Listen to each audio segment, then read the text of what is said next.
Hi all, welcome to my YouTube channel mothers love and mothers recipe. పాల సక్కు తయారు చేయడానికి కావలసిన పదార్థాలు అవి ఎలా ప్రిపేర్ చేయాలో ఒకసారి చూద్దామా. ముందుగా కప్పు రైసు, కప్పు షుగరు, 4 కప్పులు మిల్క్, జీడిపప్పు కొద్దిగా, కోకోనట్ కొద్దిగా, సాల్ట్ కొద్దిగా, సరిపడా గీ. ఆ పాల సక్కు ఎలా ప్రిపేర్ చేయాలో ఒకసారి చూద్దాము. ఈ కప్పు రైసు మామూలుగా వాటర్తో వాష్ చేసి, ఈ కప్పు రైస్కి 4 కప్పులు మిల్క్ కావాలి, కప్పు షుగర్ అనమాట. ఈ 4 కప్పులు మిల్క్లో ముందు ఈ కప్పు రైస్ వాష్ చేసి దీంట్లో 2 కప్పులు వేసి ఒక 4-5 అవర్స్ ఈ రైస్ నానబెట్టుకోవాలి. నానబెట్టుకున్న తర్వాత మెత్తగా గ్రైండ్ చేసుకోవాలి.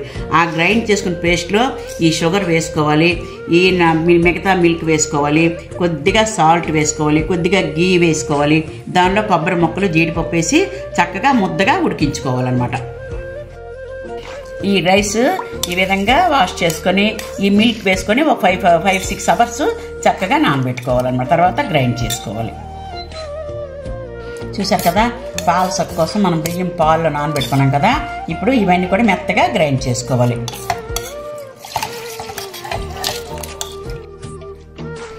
చూసారు కదా, పాల సక్కు కోసం బియ్యం నానబెట్టి అవి పాలలో నానబెట్టి ఈ పాలతోని ఇప్పుడు మెత్తగా గ్రైండ్ చేసుకున్నాం.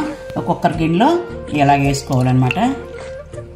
అలాగే మిగిలిన 2 కప్స్ మిల్క్ కూడా ఈ విధంగా దీనిలో వేసుకోవాలి.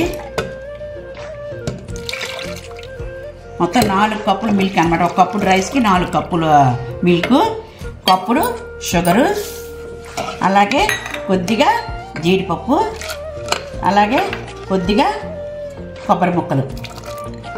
ఇవన్నీ వేస్తేనే టేస్ట్ చాలా బాగుంటుంది. దీనికి ఏ స్వీట్ అయినా దీంట్లో ఎంత షుగర్ వేసినా కొద్దిగా సాల్ట్ దీనిలో వేసుకోవాలన్నమాట. టేస్ట్ బాగుంటుంది. ఇవన్నీ కూడా బాగా కలిపి ఇప్పుడు స్టవ్ మీద పెట్టి చక్కగా ఉక్కించుకోవాలి. ఇది పాతకాలం నాటి స్వీట్ అనమాట, పాల సక్కు అంటారు. ఇప్పుడు కొంతమంది ఇష్టపడవచ్చు, కొంతమంది ఇష్టపడకపోవచ్చు, కానీ టేస్ట్ భలే ఉంటుంది. దీంట్లో వేసే ఐటమ్స్ అని మంచి హెల్దీ అనమాట. అన్నీ కూడా బాగుంటాయి, టేస్ట్ కూడా బాగుంటుంది. ఒకసారి ట్రై చేసి చూడండి మీరు కూడాను. ఇప్పుడు అన్నీ ఇలా వేసి కలుపుకున్నాం కదా. ఇప్పుడు స్టవ్ ఆన్ చేసుకొని స్టవ్ మీద పెట్టి కాస్త వేడెక్కే వరకు హై ఫ్లేమ్లో ఉంచి తర్వాత లో ఫ్లేమ్లో చక్కగా ఉడికించుకోవాలి. చూసారు కదా, ఇలా దగ్గర పడినప్పుడు దీంట్లో కొద్దిగా గీ కూడా వేసుకోవాలి. మనం ఉడుకుతున్నప్పుడు మనం అలా కలుపుతూనే ఉండాలి. ఏమాత్రం వదిలేమనుకోండి మిల్క్ కదా అడుగు పట్టేస్తుంది, టేస్ట్ మారిపోద్ది. అలా దగ్గర పడే వరకు చక్కగా అది మన ఉడుకు తెలిసిపోతుంది. ఎంతవరకు మనం ఉడికించాలో అంతవరకు కూడా మనం ఇలా కలుపుతూనే ఉండాలన్నమాట. దీనిలో లైట్గా ఇలాచీ పౌడర్ వేసుకొని ఒక క్షణం కలుపుకొని ఇంకా స్టవ్ ఆఫ్ చేసుకున్నాం. చక్కగా ఉడికిపోయింది. ఇప్పుడు స్టవ్ ఆఫ్ చేసుకోండి. ఈ పాల సక్కు కోసం ముద్దంతా కూడా ఈ విధంగా మనం ఉక్కించుకున్నాం కదా. ఇప్పుడు ఒక ప్యాన్లో కొద్దిగా గీ వేసుకోవాలి.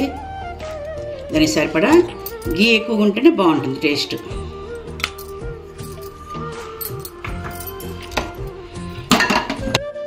ప్యాన్ అంతా గీ స్ప్రెడ్ చేసుకొని ఈ ముద్దంతా ఈ పాన్లో చక్కగా నీట్గా సర్దుకోవాలి.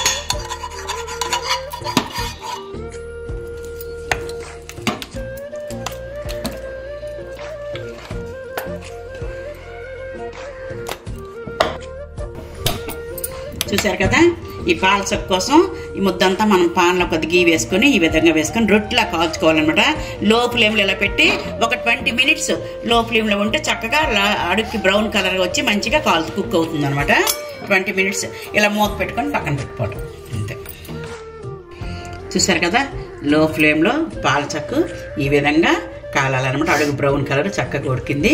ఇప్పుడు స్టవ్ ఆఫ్ చేసుకొని ఇంకా కాసేపు ఉండి చల్లగా అయితే సర్వ్ చేసుకోవడమే. ఈ విధంగా చేసుకుంటే భలే టేస్ట్గా ఉంటుంది. పాల సక్కు ఇష్టం లేని వాళ్ళు కూడా చాలా ఇష్టంగా తింటారు. ఎందుకంటే దాంట్లో మిల్క్, రైస్, జీడిపప్పు, కొబ్బరి అన్నీ ఉన్నాయి కాబట్టి చాలా టేస్ట్గా ఉంటుంది. ఇది పురాతన కాలమైన వంట, ఇది అందరూ ఇష్టంగా తింటారు.